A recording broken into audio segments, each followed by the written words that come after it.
All right, Mr. Bo Beatty, after a 44-0 victory over LaSalle. I was talking to Steve, and I talked to Milky, and I talked to Jaden. Got on them early, foot on the pedal the whole way. How did you guys take advantage tonight early, and what were you happy about? Well, I'm just happy that we have kids that build into each other. They care about each other. It's not about one individual. And we have guys, I mean, it's like one night's going to be this guy's night, the next guy's going to, the next night's going to be the other guy. But they genuinely care and love about each other, and they pull together, and that's something that I'm excited about. There's not a selfish kid on the team. Yeah. What can you tell us about Jaden Montenegro's seven TDs in the last 2 weeks? Pretty special. I mean, I played football for 22 years. I think he has more than I did in my whole career.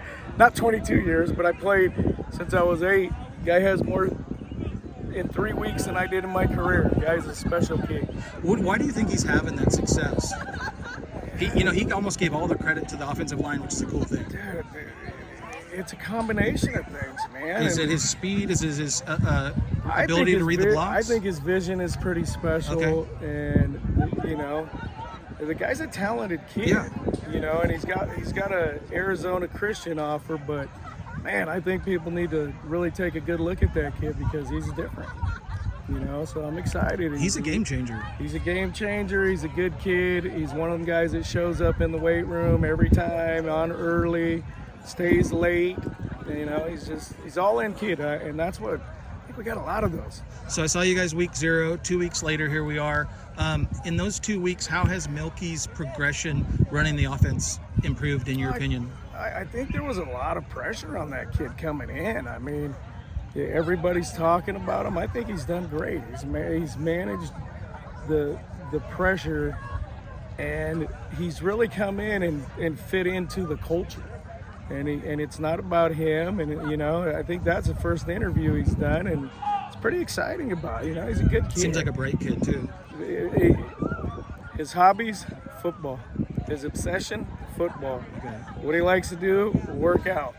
The guy is a film junkie. He's a good kid. We're lucky to have all these kids.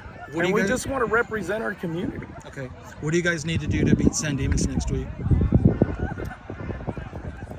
We got to work hard and continue to do the things. That's a very good physical football team, and that game is what it is, and it takes on a life of its own.